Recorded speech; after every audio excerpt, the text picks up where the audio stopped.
মধ্যরাতে বিশ্বকাপের হেক্সা মিশনে নামছে ব্রাজিল। ফেভারিট দলের সমর্থনে বর্ণাঢ্য র্যালি, মোটর শোভাযাত্রা করেন সমর্থকরা। শনিবার বিকেলে ভোলার বোরহানুদ্দিন পৌরসভার সামনে থেকে মোটর শোভাযাত্রা বের করেন ব্রাজিল ফ্যান ক্লাব।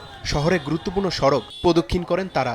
এতে হলুদ জার্সি পরা শত শত সমর্থক অংশ নেন। নেচে গিয়ে উচ্ছ্বাস প্রকাশ করেন তারা। তাদের আশা, মরক্কোর সঙ্গে প্রথম ম্যাচ বিজয়ের মধ্যে দিয়ে হেক্সা মিশনের যাত্রা শুরু করবে প্রিয় দল ব্রাজিল। আমাদের আজকে প্রথম ম্যাচ, এই প্রথম ম্যাচকে আমরা জয়যুক্ত হিসাবে আমরা এই শোভাযাত্রা হিসাবে উপহার দিতে চাই। 2026 সালে ব্রাজিল ভালো কিছু উপহার দিবে। আমাদের স্বপ্নের হেক্সা মিশন এবার পূরণ হবে। প্রথম ম্যাচে আমাদের সাথে আজকে নেইমার নেই সত্ত্বেও আজকে আমরা 3-0 গোলে ওদের সাথে জিতবো। এদিকে সুনামগঞ্জে মোটরসাইকেল শোভাযাত্রা করেন ব্রাজিলের সমর্থকরা। জেলা স্টেডিয়ামের সামনে থেকে শতাধিক মোটরসাইকেল নিয়ে ব্রাজিলের জার্সি, পতাকা, ফেস্টুন ও ভুভুজেলা বাজিয়ে শহরের প্রধান সড়ক প্রদক্ষিণ করেন তারা।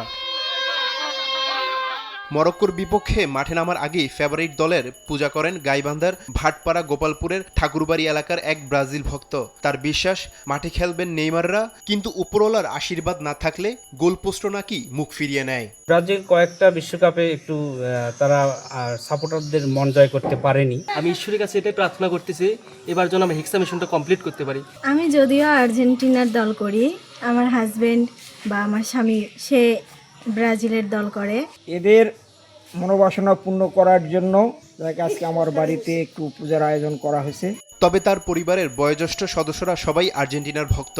পরিবারের কনিষ্ঠ এই সদস্যের আয়োজনে চুপ থাকতে পারেননি তারাও। ছোটদের মুখে ফুটবলের আনন্দ ছড়িয়ে দিতে এই আয়োজন, তাই শরিক হন আর্জেন্টিনার সমর্থকরাও। তারিফ রহমান, সময় সংবাদ।